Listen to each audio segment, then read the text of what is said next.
From the top rope to your collection, this is Collecting the 1, 2, 3 presented by Cardboard Dugout. I am your host, Moon 3PO, and this is my tag team partner, BroPo. BroPo coming in with the Sunday recording. Obviously, a little bit of a different episode. Obviously, we'll go over that here in a little bit.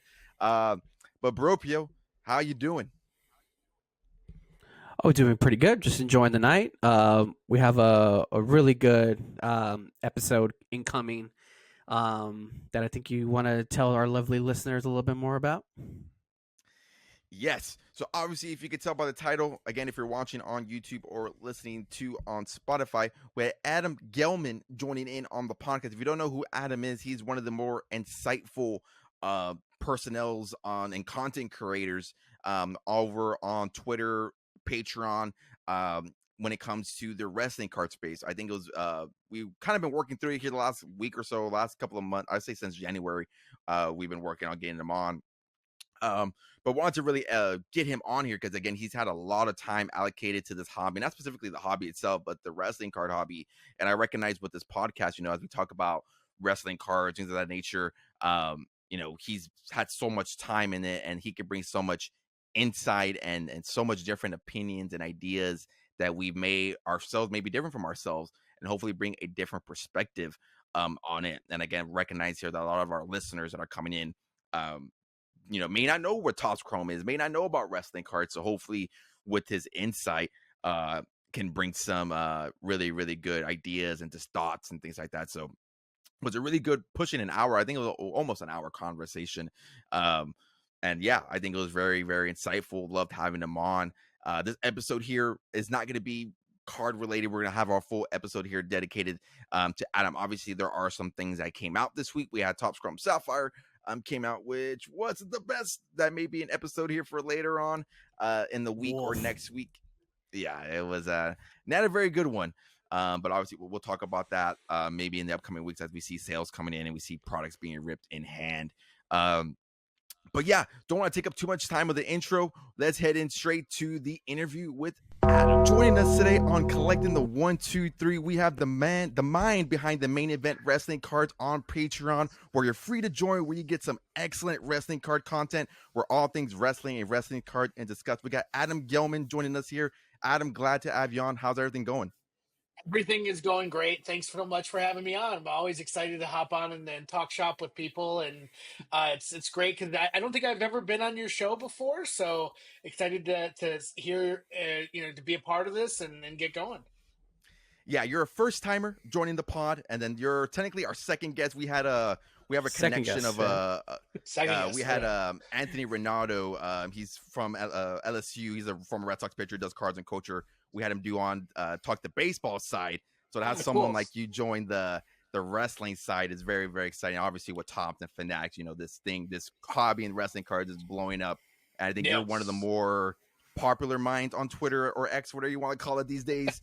Very insightful. I'm never calling it X. I'm just telling you guys right now. It's always thank you. I am Twitter. the same way. I'm tweeting.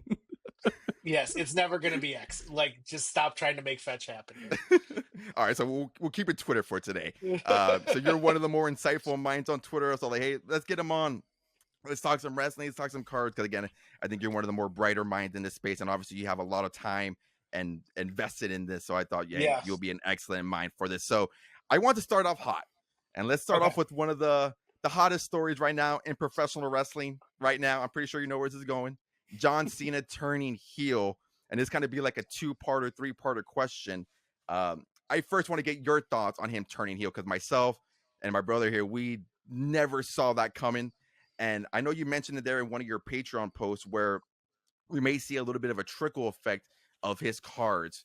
Yes. What do you think that would that do for his card market, or just overall cards in general? And of course, again, your thoughts on him just turning heel, because again, didn't see that coming. Yeah, no, I thought so. Like, Elimination Chamber traditionally, like before we got to like these last couple of years, like it can be really impactful, right? Because they it's a pay-per-view right before WrestleMania, and like everybody looks to see like, okay, how are they going to build the main events? And this year, it's really interesting because I think for the first time in a long time, like the Royal Rumble winner in Jey Uso is not going to be the guy closing the show on Sunday night. I think we all knew it was going to be some version of Cody and whoever, and it was either going to be Punk or Cena or whoever. But in wrestling, they rarely ever do face versus face, so somebody had to be a heel. So Punk is a face, Cody's a face, Cena's a face. Like, a lot of people in this match are a face. Drew McIntyre was like one of the only heels. Logan Paul, which I think would have been fun too, is the only other heel. So like, when it came down to Punk and Cena, I was like, okay, so are they going to flip Cody or are they going to flip Cena or flip Punk? And Cena ended up winning. And I thought the whole finish to that match was absolutely awesome.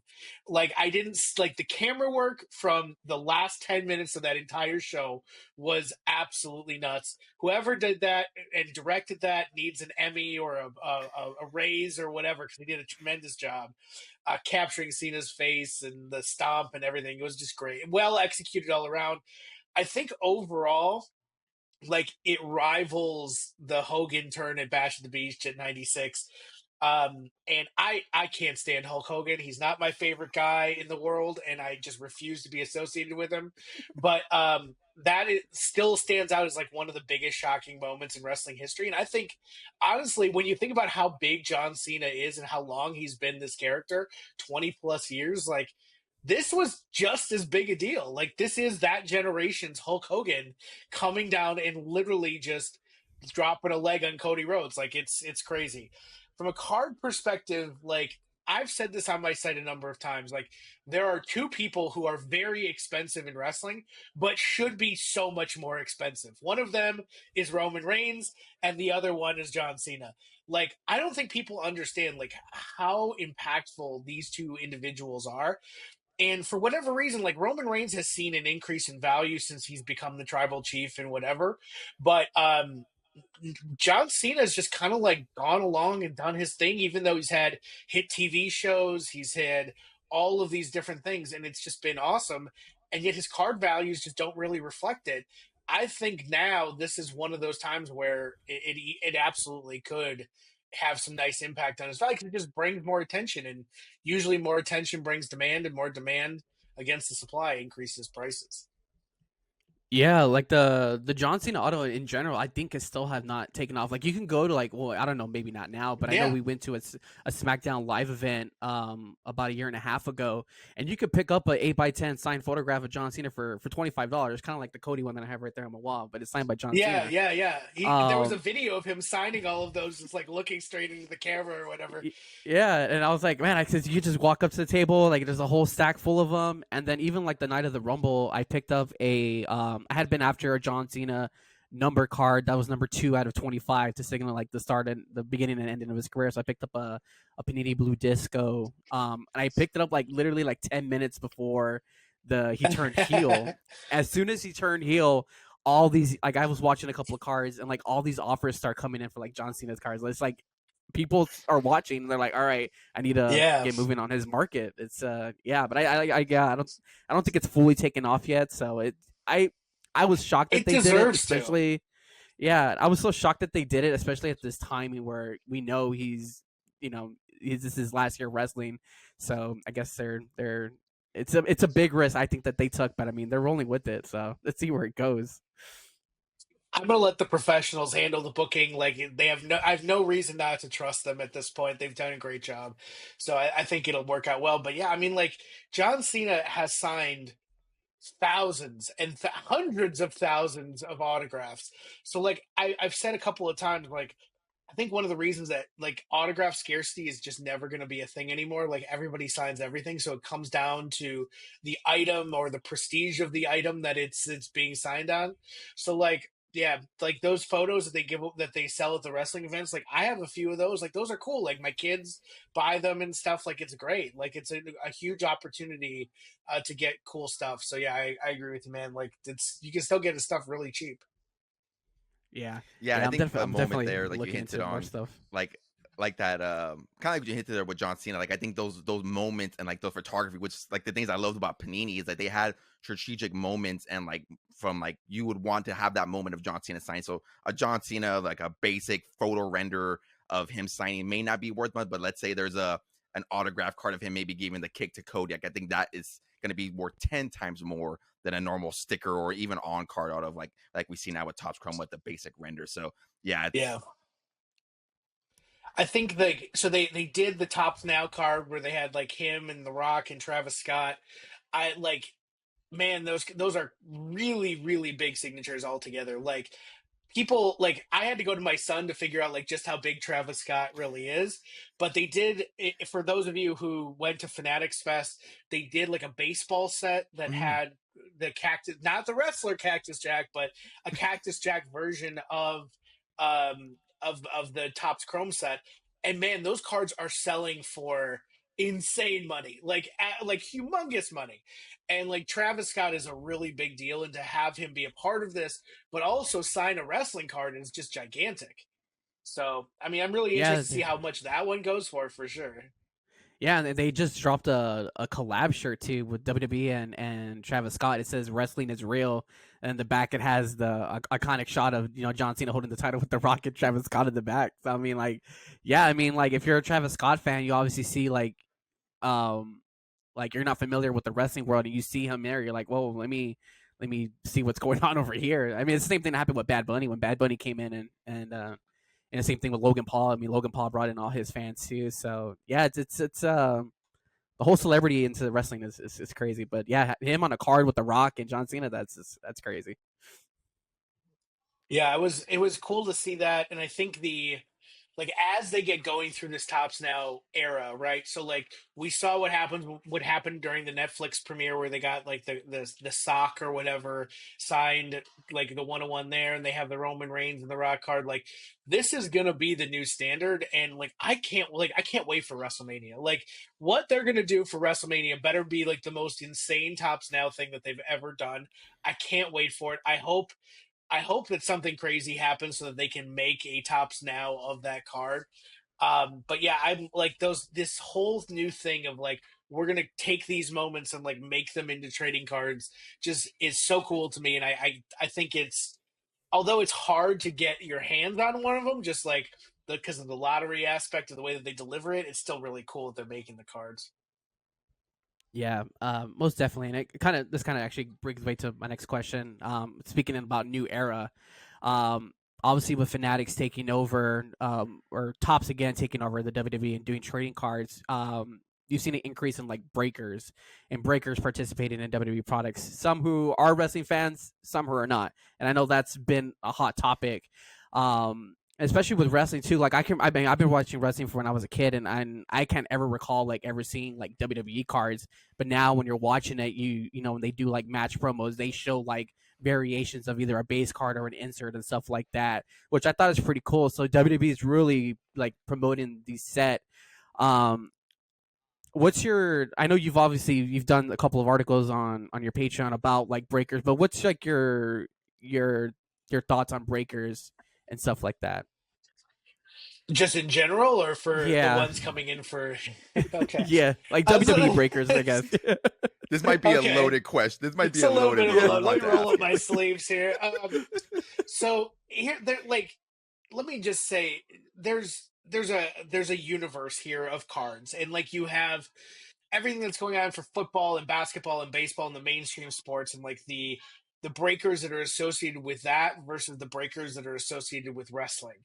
And because wrestling is a really tiny microcosm of this larger universe, um we haven't had a lot of the issues with breakers and stuff like that we've seen on some of the bigger sports.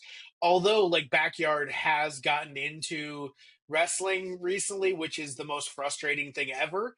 Um, it's something that I think a lot of the people breaking wrestling cards are just doing it to provide access to people who probably wouldn't normally have access to wrestling cards. So like, let me put it to you this way. Like, if I walk into a hobby shop today and I'm looking all around their store and I'm trying to find like what I want to buy, like, you might have a box here, a box there, maybe a couple of singles, unless you're going to like one of the shops that like focuses on wrestling, which are fewer and far between, and people don't always live in those areas. So, like, I can also go on things like Blowout or DA or Steel City or wherever and buy boxes that way. But you have to wait for it. It has to ship and like all this stuff. So like you like having that level of reduced access already makes wrestling cards difficult to sort of engage with, right? So back in like 2016 and 2017, really before the boom, like when a product came out, when Topps was doing this originally, when a product came out, like you were like waiting and waiting and waiting for singles to show up on eBay or on Facebook groups or wherever, because you didn't see them. Like no one ripped the product in mass, so it was like you're like sitting there like, okay, when's this card gonna hit? Is it ever gonna hit? Like all of these things. Whereas now, like because all of these people have come and started breaking live on Whatnot or on Fanatics Live or YouTube or wherever, like all of a sudden these cards are popping up and they're easier to find. I mean, like I wouldn't have access to any of the stuff that I have access to now because all of those products are now being broken. They're being broken live on camera. You used to be able to see them when you went back through everything, but like I think that alone is such a valuable resource for wrestling cards.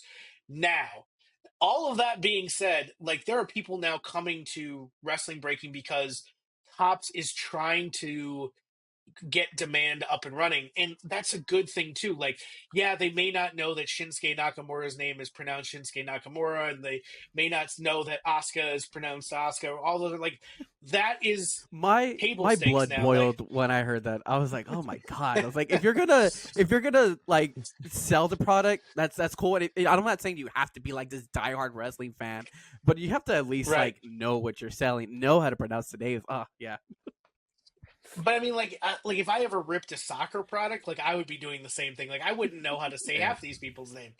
But I think like it's just kind of it's one of those things that you kind of have to put up with. And like that's not even the most egregious one. Like I saw somebody like pull a card out of a pack. It's clearly Lita.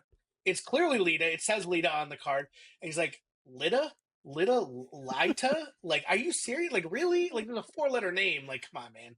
But so like yeah, it sucks like that's wrestling isn't mainstream enough to be able to where everybody knows everybody's name and blah blah blah. Like I get that. But there are a lot of mainstream breakers that I think are totally the wrong people to be at the forefront of this hobby. And like I think the Topps era is one where they recognize that breakers at the tip of the spear, and they're like, hey, like if we give these guys case after case of product, like it's gonna get out what's in the product more quickly than if I send cases to every shop like Panini did. Like Panini, you used to be able to get huge allocations. Like you worked with a distributor, you bought other products, so like when new stuff came out, like you got access. But now it's like, no, I want to give most of the big allocations to the breakers because I know that's what's going to drive the most sort of engagement down the pipeline. And like, I get like if I was Topps, I'd be doing the same thing, but it doesn't make me any happier about it. Like it's like that sucks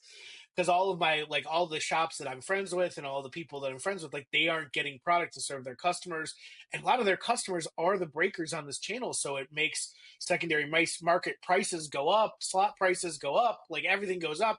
And people get upset, especially when the products don't deliver the way that some of them are expecting. But it's a nature of supply and demand, right? Yeah, I think like the one of the local card shops that we have here in our town. I went the day of release of Topps Chrome, and I walked in. They said all they got was one case of hobby, and then by the time I got Yeah, there, they were all gone. So I was like, oh, okay. yeah. I mean, on top of that, they were almost like double the price of what they were selling it on the Topps website. So, but I mean, it was a hot product, and Yeah, it that's flew off the part of the shelf. new era. Yeah. Get used to that. That I now again, like I haven't been existing in the Topps era because like really like I started collecting wrestling cards back in like 2016, 2017 when boxes were like 30 and $40 a piece. And so over that the period of 5 years until like Panini took over in 22, like prices went up dramatically. Like a box, like the first box of Chrome I bought in 2020 was like $80. By the time 2021 ended, that box was $280. So like everything's been going this direction for a very long time. Like that's not the result of Panini or Topps. It's just the direction of the market. And so like I think that that's interesting. Like that's to me says a lot about the capabilities of this. But when Topps is like, hey, we're going to put this for pre-order on our website at $179 or whatever it was, and then hobby shops are forced to sell it at 340, 360 because that's what Blowout is pricing at. Like it's a disconnect. It feels dirty, but it's just like I haven't been around in this era of like Fanatics Topps where they've completely changed the distribution model. They've cut out all the major distributors. They're now doing everything direct. So yeah, it's a new thing that I'll have to figure out as we go. The EQL system was brand new to me. That was my first go with that. So a lot of stuff going on that I think collectors are going to have to adjust to for sure. Yeah, the EQO was interesting for me because I typically we buy primarily baseball cards, but usually in shop it's easy to get. I can go to my local hobby store, buy the hobby, buy whatever's coming out, fairly easy. But I just knew Yeah. this Topps Chrome wasn't gonna be like that. So luckily, I was joined the EQO, got selected. Was very surprised they did not do an EQO for Sapphire. I logged in, I was like, are they not doing an EQO for Sapphire? Like that does not make any sense to me whatsoever. So it feels like Topps is maybe trying to figure it out too as they go. Looks like I froze there for a little bit. It's all right, but yeah, it looks like the EQO was just so surprising they did not do that for Sapphire. But it kind of goes off to my good follow up here question. With that is like, I know from a content creator side, like I know I've seen it like on my TikTok personally, where like, I post like usually I run into blasters megas. I'm able to rip them, and I've seen like an influence of new collectors, new hobby collectors, people who maybe just collect wrestling belts, collect T-shirts or figures, are now getting into the cards. I know from you, since you have a bigger social media following and you have a wider scope of these things with the Fanatics, with the Topps, and obviously with the Netflix. Have you seen an increase of interest from wrestling cards from your side? Like, have you seen a lot of people joining in? Like, hey, Adam, what am I buying? What to buy? Where do I start? And with that, like, have you seen a good increase in both wrestling cards? Yeah, I mean, I think the Netflix thing is still sort of percolating as we're talking. Like, it got going, and like like wrestling was everywhere for a couple of weeks because this Netflix debut was so gigantic. And I think like it's gonna take like so you kind of like have like this initial spike, and it's kind of been like coming down a little bit, but in terms of the interest level of the general public. And if you look at like the Google search trends, like you can see like Rhea Ripley's like thing just like spikes up like at the Netflix premiere because she's being exposed to new audiences and she's like a monster. It's like, how does this person exist? So it's like stuff like that is going to be really cool, and there will be downstream impact, I think, significantly over the course of the next couple of years. But like as we saw with the Panini, like when Panini came in 2022, you saw this again gradual increase upwards and upwards and upwards, and that continued mostly through the first year of their stuff. Now we had this like hugely hot like release of Prism. Everything crashes down because people start to realize that the hobby's coming down. Bitcoin crashes like 50% in the course of that release. So there was a lot in that time frame that contributed to like this spike and then a dip again. But it started to come way, way back up to the point where by the time they ended in 24, we had a larger volume of wrestling card sales by about 3x than when it started in 2022. So even though this product came out and was immensely hot, it was everywhere, it was $1,200 a box and blah, blah, blah, blah, like that petered off, but it like came back so far over the course of this 3-year period that Panini was doing it that we were at 3x the sales volume, and like average sales were up and like all these other things. And so like that trend hopefully will continue, and I've been analyzing data as it's been coming in, and like we're still on that upward trajectory, and I think this Netflix exposure is really helping it. I mean, you're seeing a lot more value in the middle range, especially like, so usually it's like all of the bulk and garbage at the bottom, and then you've got like the VIP velvet rope area at the top, and usually like people look at those areas and they're like, oh, this card sold for $150,000 and this card sold for a penny. Like they use these as like comparison points. In reality, this middle ground, like the $100 to like $1,000 card, like that has exploded. And like no one really points to that area and says like, wow, look at the growth in this specific area, because that's where 90% of the hobby really lives. Like no one is out there really chasing down 1 cent base cards, and even fewer people are out there chasing $100,000 cards. But there are hundreds and thousands of people in this middle sort of belt area, and I think that's where we've seen a humongous growth.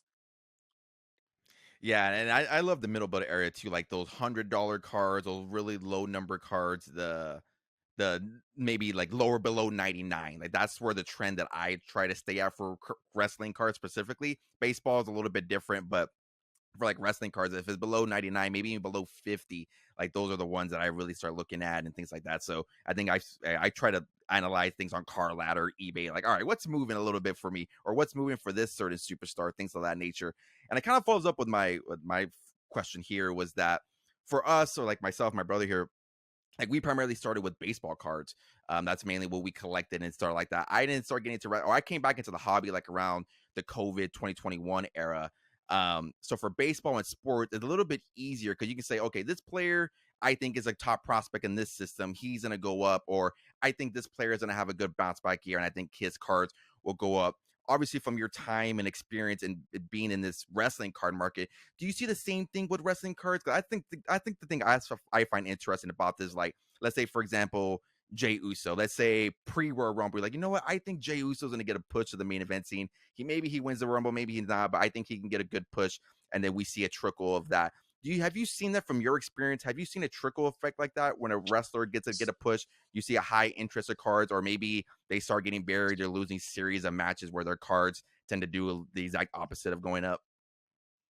Yeah, it's a good question. I think like people always try to find the parallels between like the mainstream sports and like niche areas of the hobby, um like if an F1, like if this guy wins like 3 races, does his cards go up?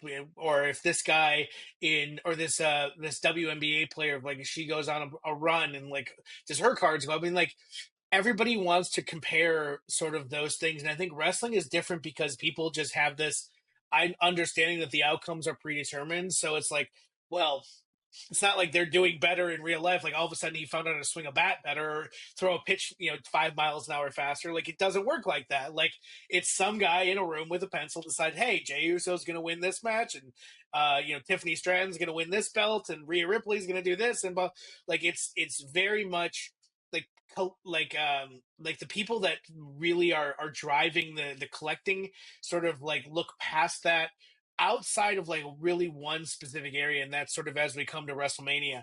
So like I think the people that get into the WrestleMania main events and continue to like show that they're graduating up the card, that's when values tend to go up. So like Jey Uso used to be absolutely worthless. Like even though he's won like 8 different tag team titles and all these other things, like no one cared about Jey Uso. And over the last probably 6 months, as he's sort of come into this new character, like that has changed significantly. Like now his autographs are going for a lot more money. I think he's actually one of the main spokespeople for Topps now too. So like yeah, like that happens. Like Tiffany Stratton's another good example. Like when she was released in 22 Prism as like that was her rookie card, like no one cared. Like she was hurt, she was off TV, and then she comes back, and like all of a sudden she's the champion. She's called up to the main roster. She's now the main roster champion. Like all of this stuff happens in rapid succession, and her cards are worth more than Stone Cold Steve Austin. Like that's crazy to me. Like, but it happens. Like there's examples of that. Liv Morgan is another really good example of that. But these are also, women who have a lot of reasons why others will collect them, besides just their performance in the ring. Unfortunately, that's a heavy factor in wrestling. But you can't deny it. Like Cody Rhodes specifically, because when he came back, like he had AEW cards. I don't watch AEW. I don't really care about AEW, but he had AEW cards. Comes to WWE, and like you know over a week or two period, like everything spikes because now he's in the big time game, and like he's in the major leagues. He's not wrestling in the minor leagues anymore, and like all of a sudden, like, all of these things start to like fall into place to the point where by WrestleMania 39, where he's wrestling Roman Reigns in the main event of WrestleMania, and even though he loses, like, his cards have gone up and up and up and up. And then the following year for WrestleMania 40, when it was much more clear that I think he was going to dethrone like this era's Hulk Hogan, like, his cards increased again. So CM Punk is another really good example of that too. So I think like in-ring performance does have its moments, but traditionally it's like, hey, I want to collect the Undertaker, or I want to collect the Rock or Stone Cold, who haven't had a match. Well, Stone Cold has, but you know, all of these things, like, they haven't had a match on a weekly TV episode in many, many years. So like, how do we equate that? And they're just like, hey, I want to collect Mickey Mantle, or I want to collect you know, Derek Jeter, who aren't playing for the Yankees anymore, but they're still immensely popular, valuable players, right? Oh yeah, most definitely. And I guess that was one thing I had a question for you too, because one of your posts you talk about having an identity, especially in WWE. Because Yeah. if you're new to this product, it can be overwhelming, especially when, you know, if you have a high price tag, you don't know what you're looking at. There's a lot of color and stuff like that. So I really like that. When I read it, I liked the whole identity thing. And obviously, you've attached yourself to Becky Lynch. And you mentioned that like she reminded you of Stone Cold when you grew up watching wrestling. Was there like a specific moment in time where like it was like a moment of Becky Lynch that made you want to collect her, or was it just that you've been watching her since her NXT days and you decided to collect her? No, that's a good question. Um, I didn't really like, I again, when she was in NXT, I hadn't started really watching yet. So like, my son is 14 now. One day he like kind of like walked into the room and said, "Hey, I want to watch WrestleMania," and we were like, "Well, I'm not paying $100 for pay-per-view." He's like, "No, it's free. Like, you can do, you know, like, it's now on the The network and all WWE this other stuff." Network, And we yeah. yeah, it was great. And so we started watching, and like, we our whole family was watching for a long time. And like, I gravitated to Stone Cold when I was a kid, because you know, kids love the things you're not supposed to like, flipping the bird and fighting with your like. I was like 12 and 13, like I thought I owned the world, and Stone Cold was this guy. And he was the biggest baby face in the company, so like, I automatically started gravitating towards that. And so when we started watching in 2017 and 2018, like, she was sort of like this underdog story that was starting to develop. And I remember we watched that SummerSlam where there was a triple threat. It was Carmella and Charlotte Flair and Becky Lynch, and like, going into that, like, everybody thought Becky was going to win, and so like, we were all like thinking that too. And then Charlotte wins, and like, I was watching it with my wife and my sons, and like, we were all just like, "Ugh, Charlotte again!" Like, and everybody in the entire world had the We same still have that reaction. reaction. Yeah, yeah, we said, of course, and like, and then the whole thing goes down where like, she hits Charlotte Flair, and like, all this stuff goes, like, they start this sort of progression forward. And like, that really all stemmed from that one match. And it was like, I was just like, I loved that storyline. I like that, like, she's this underdog, like, she's like the pre-show of WrestleMania, she wasn't even on the card, like, she was shunned in the triple threat with Sasha Banks, and like, they tell this like great long-term story. And then she starts like making these videos on Instagram, which I'd never seen. Like, this was well before we started watching. And like, it just keeps building and building and building. And I love those snowball stories where it's just like, the snowball starts small, but it rolls down the hill, and eventually it just gets to the point where there's a big boulder. And like, I think Jey Uso is kind of the same way. It's like very similar type of thing. And so I loved that about her. And like, they started putting her into these positions, and Ronda Rousey comes back, and like all these other things. But yeah, I mean, like, the identity, like, why I wanted to collect her is because in wrestling cards, it's not like baseball where you're just like, hey, I want to collect a team, or I want to collect a year or a set. Like, there are people who do that, right? There are set collectors in wrestling. But for the majority of it, people collect one person or one type of card or one thing. They have this like collection identity. And so it's so different from like the football and basketball where you're collecting so many different things. You want to buy cards that maybe are going to go up in value. You want to buy any number of things. And like, wrestling is just, you got to pick one person and you got to stick with it. And like, that can change. You can have multiple people, but for me, I chose Becky because she was the next Stone Cold. And then it just sort of like her run, it started snowballing from there. And so now, as you sort of like go through like the wrestling card community, like you'll see like, oh, that guy is the Jey Uso collector, or that guy's the Rhea Ripley collector, or that person collects John Cena or wherever. And like some of my good friends like will behave very similarly to the way that I do. Like my good friend only collects Randy Orton, and like another one only collects Charlotte Flair. Like everybody has that identity to their collection, and it's so important in wrestling cards because there's not as many cards to go around, so you want to be first in line, right? Yeah, I And think correct me if I'm wrong. You also, sorry, you even have like a yeah, go ahead. Google sheet, right? A Google Drive sheet, right? Of like Yeah, all the collectors, right? I saw that the other day. I was like, man, that's so cool. Like for someone who's joining in and like, hey, I want to collect. Like for me, like I'm trying to collect. My identity, I guess I would say, is CM Punk. So like I've been on the market right. for CM Punk cards, things like that. I grew up watching him, followed him to AEW. We live and Love burn. CM Punk. Yeah, exactly. Yeah. I would die for CM Punk. This is a CM Punk no slander podcast. We love him here. The man does no wrong to me. I do too.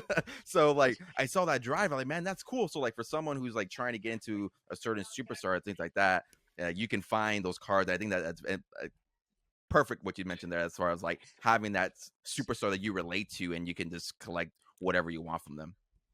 Yeah, and there you can see like I think there's like 450, 500 different people have more than one, right? So people can list, hey, I want to collect Tommaso Ciampa, but I also want to collect Johnny Gargano or something like that. So like and you'll see them like listed out individually because everybody always comes to me and they say, hey, I pulled this card, do you know the collector of this person? And inevitably they're on the sheet. So like it's like, hey, just go to this sheet, search the name, find the one person or two people that collect that, and send them a message. All of their contact information is here. And I think like the reason I wanted to do that is because like connecting the community in wrestling has always been the reason why I stayed around collecting wrestling cards, because people just absolutely like want to help each other out. They want to cheer for each other and stuff. And yeah, there's drama in every situation, but like the good thing is like as we get into these types of discussions and as we get into a lot of these different collecting journeys, there are other people on the same journey. So why not create a database where people can go in and like, hey, I was just ripping a mega box at Target and I pulled this crazy card. Like, I want to sell it to the person that collects that individual. So that's kind of where that came from. Yeah, I like the whole identity thing, and like so I've always been in and out of the hobby, not necessarily wrestling cards, but baseball. Like I was always in and out, until recently. Like when we started this podcast, I really started to dig more into it and stuff like that. Um, but yeah, like obviously, like I grew up with like growing up, my favorite wrestler was Eddie Guerrero. Like that was I loved Eddie Guerrero. So like when he passed away, obviously I was very sad when he passed away. And I was in and out of wrestling, so obviously I attached myself to like CM Punk and a lot of the same guys. Same thing like with the Usos. I remember like at one point people were so tired of the Usos and people wanted them gone, and they said that they were boring and stuff like that. And then as soon as they came back with the whole Uso penitentiary thing, like people took off with them, with the whole. And so I was always there. Yeah, I've been down since day one ish and stuff like that. And so now more as obviously I was also, like I said, I was in and out of wrestling. One of the wrestlers that brought me back into wrestling was Bray Wyatt, and the whole Wyatt family. So like with the whole feud with the Shield, and obviously when he does the whole Fiend character, like that's who I attach myself to. To the point where obviously me and my wife are expecting a baby. We're actually middle naming our son Wyatt for Bray Wyatt. Oh, that's so cool. Yeah, and so I picked up like a it's a maroon. It looked red to me, but I guess maroon. They call it a maroon. Went to go get it graded at SGC because I like the whole black thing, and I was like, well, that's to honor like his whole saying where like I'm the color red in a world full of black.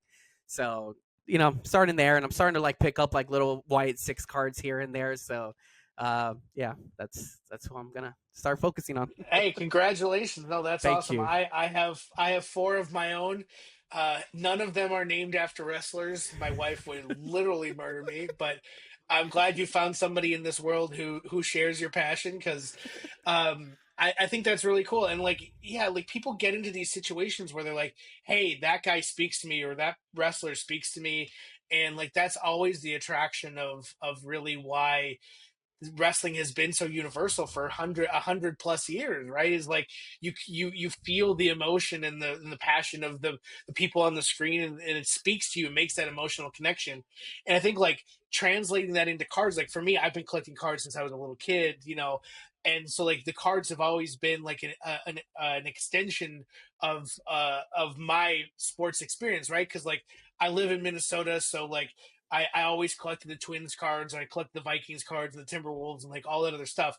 Now, my like those things are results of my fandom, and the way that my fandom has sort of expressed myself through the collection itself, like that's on my shelf over the last 15-20 years.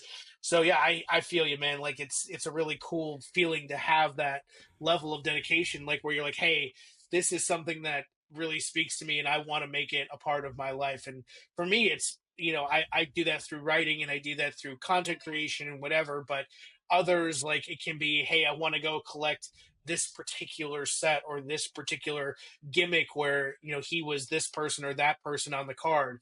So I've seen that all over the place, and it's just so cool to see. Yeah, like the whole wrestling thing. It's been I have a 3-year-old daughter, and within the past like year or so, she's been watching wrestling with me. So every Monday, every we just started with Tuesdays now at NXT, and every Friday with SmackDown. Um, but like seeing her like watch the TV, like when Bianca comes out, she likes to grab her hair and she likes to jump up and down and do the hair whip like Bianca, or she likes to do the Rhea Ripley stomp. Uh, she likes to do the Yi with Jey Uso. So it's just like it takes like growing up or experiencing this with her. Like I think about the times when I used to go with my dad to wrestling shows. Like I one of the most vivid memories. Like I have core memories of like him like switching back and forth between WCW and the WWF and the Monday Night Wars. Like I have vivid memories of it. Same thing like all the shows that we went to together, and obviously with my brother here too. He eventually started coming with us too, and so now we do our we go to our events, we have our house parties for the events, and yeah, getting able to share the wrestling and now to share the cards with with my daughter, and then eventually now I get to share that with my son. Uh, yeah, it's I love it. It's a um but I guess just to kind of like put the icing on the whole Tops Chrome, we're about like 2.5 months in to this new Tops era with WWE. How do you feel about it so far? Obviously, we just had Sapphire that just released this past Friday. But what's your overall like feeling of how they're starting off? Yeah, I mean it's interesting because like I grew like I'm 43, so in 1993 and 94, whenever this Finest and Chrome started coming out in Mhm. baseball, like I've been collecting it since I was day one on Chrome and Finest. And ever since I was a little kid, like I've always gotten like the rookie card of Joe Mauer or Kevin Garnett or Adrian Peterson or whoever through the teams in Minnesota. So like naturally, when I came to wrestling and they didn't have a Topps Chrome set at the time I came in, like it was hard, right? That's my favorite set. And so in 2020 when they brought it back, like I went crazy. Like I was like, this is awesome.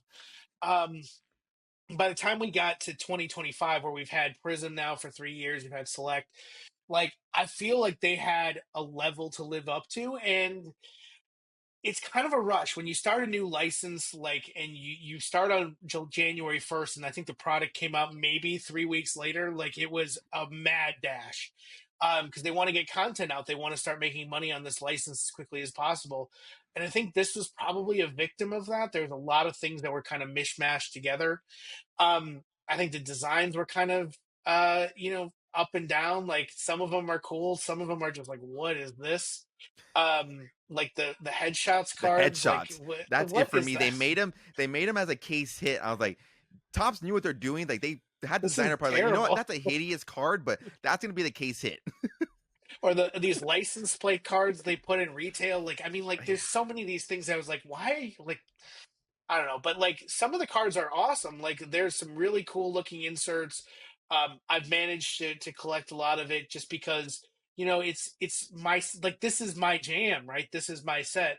So I've like I've warmed up to it a lot. I think it's surprised me with some of the things, like the inscriptions have been absolutely awesome.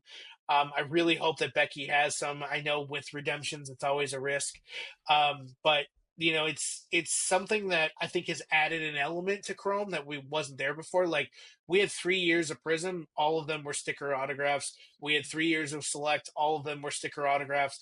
So we never really got the on card sort of Chrome autograph. We've now got that with the first release that Topps has, and they've done on card Chrome now a lot. Like it's been 4 years before this, and now this one. So like it speaks to the things that I really like about Topps Chrome, but um, yeah, I think next year is probably the set that I would bank on because they've had a year now to prepare. Hopefully, they've got more informed individuals picking the photos, like stuff like that really is key to the success of a product. I think Panini hit that out of the park literally every time. And like you go back to like what Panini does well in football and basketball and baseball, even with their unlicensed sets in baseball, like they pick really good photos. And like for this, it's hit and miss, right? Like some of them are good, some of them are kind of meh. And like having all the variations for Charlotte and Becky and Rock and Randy Orton and John Cena, like that's a cool collectible element, but I don't know if it really hits the parts of Chrome that mainstream collectors are looking for. Like they want one superfractor, they want one base card, all these other things, and maybe a couple of super short print variations. But I think the way Topps built this set was cool. Like I really like having a variation for every title win that they've had. Like I think that's a really cool concept.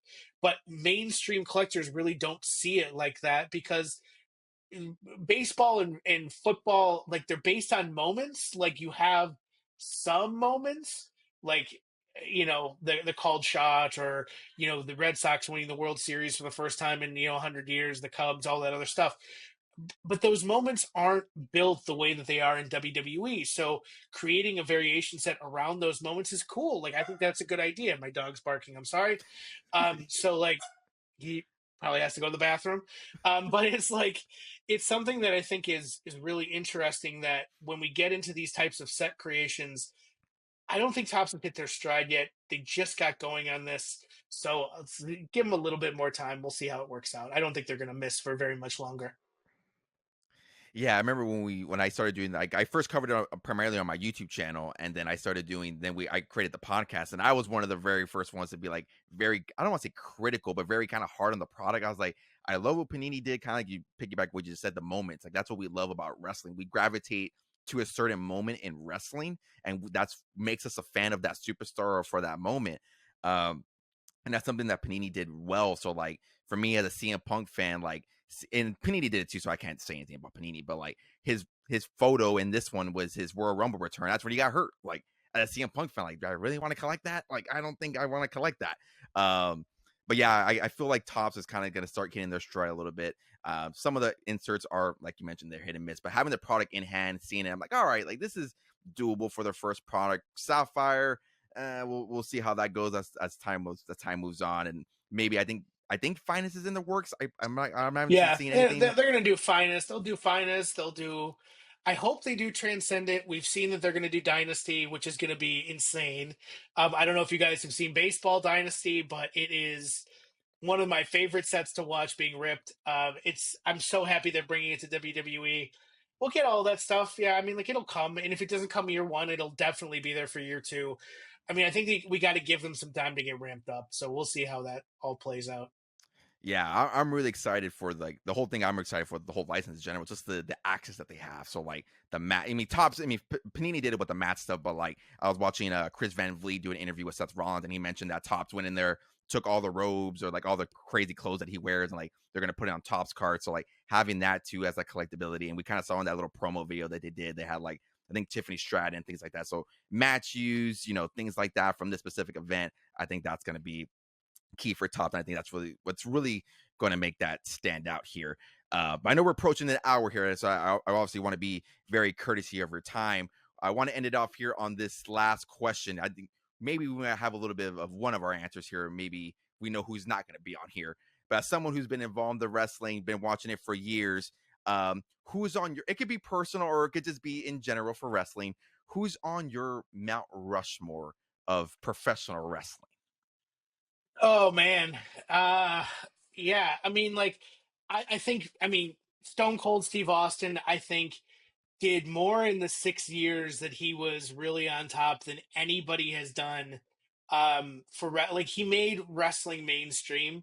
And like people always say, well, Hulkamania was so crazy and whatever, but you know, it didn't. I wasn't alive as much in that. Like, yeah, I was. I definitely went to Blockbuster and rented WrestleMania 6 or whatever it was when it came out on video, but like I wasn't like alive in the way that with wrestling the way that I was for the Attitude Era and that area of the program. But like I think it's for me, it's Stone Cold Steve Austin. It's probably John Cena. It's definitely Roman Reigns, and it's probably The Rock. Like I mean, like I Undertaker, Ric Flair, Hulk Hogan. Like they did really good things during their careers that will be historic and they will stand the test of time. But I think like those four people really represent every individual era that most of the people who love wrestling today identify with, right? Like there are people watching today that were alive and were of age when Hulk Hogan was the champion for all those days, or even Bob Backlund, and even going back, Bruno Sammartino and before. But like ever like the people really that form the core audience today are like gonna say I loved the Attitude Era with The Rock and Stone Cold. I loved or hated John Cena, depending on which side of the fence they were on. Roman Reigns defined this era. Like, regardless if you liked him as the big dog or the tribal chief, it doesn't matter. Like, those are probably the four main people that define your wrestling experience, right? Now, you could say Randy Orton, you can say all these other guys. Like, none of it is wrong. I mean, it's all subjective, anyways, but like the impact that The Rock and John Cena and Stone Cold Steve Austin, and eventually I think people will look back very fondly on Roman Reigns. Like those are really the four defining individuals of my personal wrestling experience. And like I think Ric Flair is a horrible person. I think Hulk Hogan is a horrible person. Like I don't want to cheer for those guys. Like I can't separate the art from the artist. And like I can't like all of the people in that era have major problems. Like, Andre the Giant is somebody that I think a lot of people will point to as like, well, he was a staple for decades and blah, blah, blah. I'm like, yeah, he was. And I think the problem is like, I wasn't born in 1979 when he was like on top. Like, in the mid 80s when he's coming back and wrestling at WrestleMania 3, like that was the twilight of his career. It was not when he was the biggest, attraction on the planet. So I think like because I don't have that familiarity with it, it's not as impactful for me. Whereas I lived through Stone Cold and The Rock and John Cena and like all these guys, and even like CM Punk. Like I think CM Punk is going to stand the test of time too. I mean, like look at the impact that the pipe bomb has had on modern wrestling. Like you can't have modern wrestling without the pipe bomb, and like blurring the lines between reality and fiction is really what he pioneered, and it's huge. So I think like that, plus like you have all the female wrestlers too that are just as big now as some of the male ones. And I think it's hard to forecast how that's going to look because Charlotte, like her dad, like Charlotte Flair has like what 13 or 14 12 13 title reigns, whatever, but they Yeah, I were think all she's like at two 12. weeks Yeah. long. Yeah, they're all like 2 weeks long. Like her 12 title reigns is less time than Bianca Belair's recent, like Raw Women's title. Like that's where I think like there's so many things of like she's the most accomplished female wrestler, but in terms of like notoriety and relevancy, like Becky is far above a lot of these places, and it's like there's all of these debates to be had, and that's what makes every debate like this fun. Like LeBron James versus Michael Jordan, like you're never going to settle that. Like you're never going to settle this either. So my four are set just by my own personal wrestling experience, but I know it's going to piss a bunch of people off, so No, we'll leave it there. I love the fact that you put Roman Reigns on there. I think when it's all said and done, we're gonna look back at the COVID era and the era that we're in now. Like he essentially carried, like he put WWE on his back, and like I'm gonna carry you guys through this rough period of time. You can say the The same thing worst about period of time, yeah. John Cena and Punk too. Like the transition from the Attitude Era to the PG era was not the greatest. Granted, I wasn't like obviously I wasn't like, I was watching, but as a kid you don't really realize it. But as I'm older Yeah, now, and you go yeah, back and watch it or watch the documentaries, whatever you're consuming, like what those two did and carried for that programming during that time. Like you have to mention that. And then I yeah. love what you mentioned about the Attitude Era, obviously Punk, Stone Cold and The Rock. I think those are two eras that you just have to, they're essential to it. You have to put them on there. Right, right. But all right there, Adam, I know we're approaching the hour here. I definitely want to be courteous of your time. Rob, you got anything for him before we end off the pod? No, I think I just want to thank you for your time. You brought, I Yeah, think, absolutely. so much more knowledge and a lot more insight on like the card aspect. Because I mean, I like, I sit on my couch on Monday, 3 hours, watch wrestling. I'm like, oh, I don't think I want to book that. I don't think I want to book that. But to get your thoughts and how you think about like the card game, um, it's very bright, and I appreciate your time and your insight. Yeah, absolutely. Like it's a lot of people like don't understand how wrestling collectors sort of approach a lot of this stuff, and for me it's always been a labor of love. And like my wife completely doesn't understand it, and like she understands like the cards and the value and everything like that, but she doesn't get sort of like why we do what we do. And so it's always fun to like come on these shows and like have a good time and talk about wrestling and all that stuff, because like you want to find like-minded individuals. So it's always good to connect with people and have a good time and talk about wrestling. Yeah, again, appreciate your time. Maybe we can make this a recurring thing post Mania or leading up to Mania. Well, Sure, obviously, we'd whatever love you to have guys you want. on whenever new products are coming out here. Love to have you on because, again, like I mentioned at the beginning of the episode, you're one of the brighter minds here in the space. And obviously, you've devoted Thank you. a lot of time and effort into this space. So definitely appreciate your time. For the listeners of Collecting the 123, if you're listening on YouTube or listening either on Spotify or Apple, you can find Adam over at Twitter. We'll call it Twitter for today at SCUncensored. And he puts out really great content for free, emphasize for free. There's some people who could probably charge for that stuff. A lot of great knowledge and insights over at Patreon, over at Main Event Wrestling Cards. Link also be down below on YouTube and also be in the description of Spotify and Apple. Again, Adam, thank you for your time. Loving you having you on, and yeah, Absolutely. appreciate it.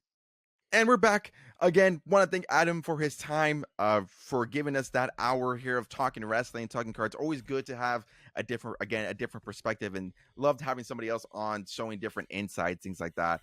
And I think that's what what we talked about previously on Cardboard Dugout. What we talked about with Anthony Renato. And like I think it's very important to have these conversations, have these different insights. And yeah, overall, again, thank you for his time. BroPo, what'd you think about the interview and the insights that he brought into this interview? Yeah, it was really good. Like I told him towards the end of the interview, obviously, I consume a lot of wrestling, probably more than a normal person should. But I guess like I told him, like I fantasy book this and I fantasy book that, and I complain about this, complain about that, and all this other stuff. Um, so it was really good to get somebody like that. Obviously, puts a lot of time and into the card content and the card research. So just hearing like his mindset and his thoughts on everything card related was really good. And yeah, I appreciate the time, and so a lot of good insights. So I hope if you are new um, to the card collecting, hopefully this pod helps you a little bit and get a little bit more of an understanding about the card game. And yeah, definitely go check out the Patreon. Like I said, it is free, so you can go and sign up. It gives you a lot of good articles. So yeah, go give it a listen. Yeah, link again to the Patreon will be down below. It is completely free. There's a lot of good insights, very thoughtful written. A lot of data, not even data. Like if you just want to hear, just like a person talking about wrestling, the Patreon is definitely the way to go. So again, highly recommend that you check out the Patreon there. That's where I got introduced to his content. Obviously, again, he is on Twitter. We'll also link that down below if you guys want to go give him a follow. But yeah, even if you're, a new collector or someone seasoned in the hobby of wrestling, I always feel like with hobby and cards, or I think anything in life, there's always something to learn. There's always something new from different perspective just by talking to people or reading things online. So hopefully you guys do get some good insight out of it. And yeah, hopefully you found this helpful.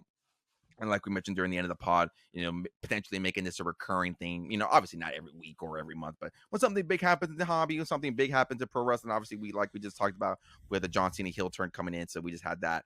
So it was good to get him on about a week after the very eventful and still unpredictable. I watch it back at least every day, and it still does not feel real to me. I don't know how you feel about it, but I just bought a Travis Scott Cactus Jack shirt with them on it, and that still does not feel real to me. Yeah, I'm actually thinking about getting it if it's not sold out yet. I think the last I checked was like about an hour ago, and it still wasn't sold out. But because I think they're even selling it on WWE Shop. I think they're even doing it on WWE because I think it's a pre-order, so I'm pretty sure they're gonna fork out a lot. But yeah, I mean, like you can't like everywhere you look, you like Facebook or on Twitter, like I don't know, like it's fucking everywhere. Like like it's impossible not to see it. Like it's just even ESPN for God's sakes was talking about it. Like they don't. Like I think it was Shannon a segment Sharp. on First Take. Yeah, Shannon like it's Sharp crazy. was talking about it. Everybody's talking about it. When you got your uncle talking about wrestling, then you just hit something. Yeah.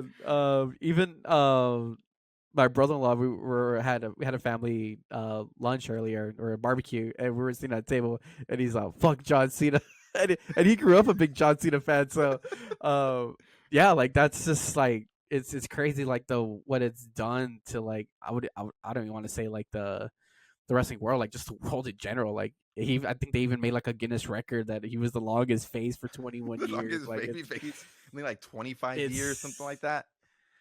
Yeah, it's crazy. And obviously, like I mentioned in the interview, like I picked up a John Cena numbered card 2/25. Finally came in this past week. Posted a picture on my gram, which if you're not following, follow me at Dad Who Collects on Instagram and on Twitter. You can see the picture of it. It's a nice little panini blue disco prism. That I'm probably gonna get graded, probably SGC. But yeah, it's just it's crazy. I know. I think a lot of his is it's. I'm so curious because now they're going overseas. Like it's his retirement tour. Yeah. They're going overseas, and I don't know if I know he's advertised for some dates. I just don't know what dates. But he is advertised on some.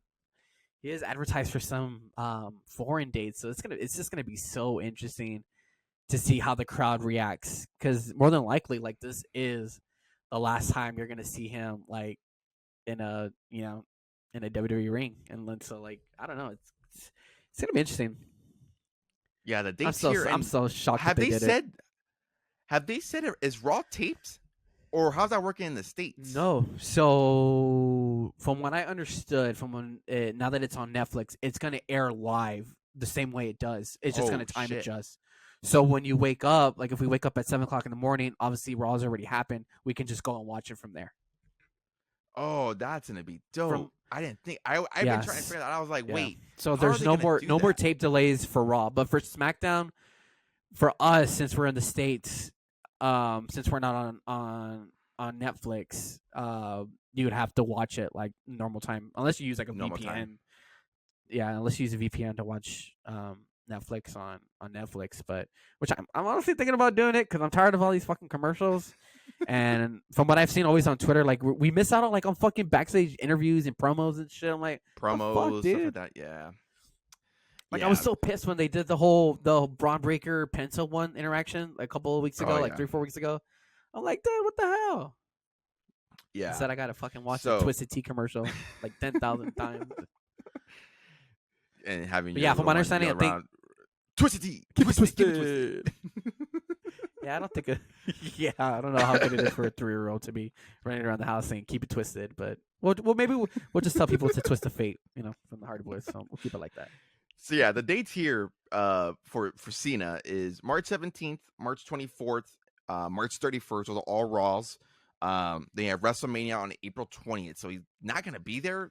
From what this is reading here, he's not gonna be leading up to any of the Raws leading up to WrestleMania. He's then gonna be on the SmackDown on April 25th. May 25th, he's going to be on Saturday Night Main Event. And then May 30th, June 3rd, June 13th, and June 20th, those are all SmackDowns. He will be there. And then this post says here that those are excluding these. There are still 24 dates left. So what that means, where he's showing up, I do not know. but yeah, I agree 100%. It's going to be interesting to see how that goes here moving forward, and with the whole heel turn, how they react to that. It's going to be definitely going to be interesting. But we'll keep our eyes peeled on that. We'll obviously cover it here on the pod. Again, didn't want this episode to be too long. Obviously, we want to have this episode fully dedicated to Adam there and dedicated to the insights here. So I'll throw it off to you, BroPo. Do you got any final thoughts for the good old listeners of the collecting the 1, 2, 3? I don't got much. Honestly, well, I don't want to talk about it too much. We'll probably save it for another pod. But both of us actually participated in some breaks here for WWE Topps Chrome Sapphire, and it did not go our way. I do not know how I feel about it yet. I'm not too fond of it, just because one, I didn't get nothing good, and yeah, I don't know. It's just something about it. It's just like, one, the price is ridiculous. So there's like no way for me to like even just grab a box if I wanted to. It's just way out of price. Um, Also, I think like the auto checklist is a little lackluster, missing big names. Obviously, you highlighted it in one of the videos. So if you haven't seen it, go watch the video on the good old Moon 3PO YouTube channel where you highlight some key missing signatures. Not going to go into details. You can obviously go check out the video. But yeah, I guess we can talk about that probably next pod. But other than that, I got nothing. Again, just go give me a follow at Dad Who Collects on the gram and on Twitter. And yeah, I got nothing. AEW's on, and well, you know. Yeah, I just saw a thing right now that MJF just took like a bad angel's wing spot from Hangman, and he didn't look too hot. So we'll see how that goes. I think he landed like straight on his face, so probably maybe like broke his nose or something. But yeah. Final thoughts here from my end. Yeah, we're gonna let the Chrome Sapphire sit a little bit, let it get a week into its release, see what these sales are doing. I know some big cards are already being pulled. The Parpadasha, it's a pink. I'm done calling it a Parpadasha. If I'm even saying that right, it's a pink parallel. Let's get it out of the question. It's a pink 1 of 1. We'll just call it let's just call it Papa Shango. We'll call it Papa Shango. Papa Shango. Papa Shango. Keep it wrestling related. Yeah. Keep it wrestling thing. The Papa Shango 101s of The Rock and Roman Reigns have already been pulled. Curious to see what those do if they go to auction or if they go to a seller or things like that. So yeah, I wanted to wait for these singles to kind of start hitting eBay, things like that, start seeing what they go for, and we can kind of get a good grasp, because usually, and I highlighted in the video, but I'll give a little bit of snippet. Typically, baseball Sapphire does really, really well. But gonna be curious to see how that plays out. Obviously, if you want more of an info site for that, like BroPo just mentioned here, link will be down below for that if you want to go check that out. It'll be at the Moon 3PO channel. If you guys want to follow me on Twitter, or I guess I can call it X now. If you guys want to go follow me on Twitter, X, whatever you want to call it, Instagram, Moon 3PO, that it will be linked down below. Dad Who Collects, I will have his links also down below if you're listening in on YouTube, and then again if you're listening on Spotify or Apple. It will be in the description, so just make sure you just copy and paste, throw that into your phone, your computer, wherever you're following, and yeah, give us a follow, because that's a free way to help support the channel. YouTube, we're over 700 subscribers, which I thank you guys immensely for. I have seen like a big shooting following on TikTok these days. We're like about 115 away from 1,000, which is crazy for me. I have decided that I will be doing a giveaway on each platform when we do hit 1,000. So again, please feel free to follow me on TikTok and subscribe to the channel if you haven't. But yeah, guys, thank you for supporting the episode. Thank you for listening. I really, really do appreciate all the support that you show, both me and Daddy Collects and Jim Bro, who's not on the pod today. We do thank you guys for all the support that you show us here. But yeah, guys, we have to figure out who attacked him. He's like Jade Cargill right now. He's laying on top of the hood of the car. And so yeah, he's on top of the hood of the car. We don't know where he's at. Try texting them. No response. Like, yeah, all right, we're gonna roll without you. But we're gonna end this pod and go figure out where he's at. But all right, guys, again, thank you guys for listening. If you're again, YouTube, like, subscribe, all that good stuff. If you're on Apple, Spotify, leave a follow, leave a rate on this podcast, because again, I would greatly appreciate it. But yeah, guys, that's all we have, and we will see y'all in the next one.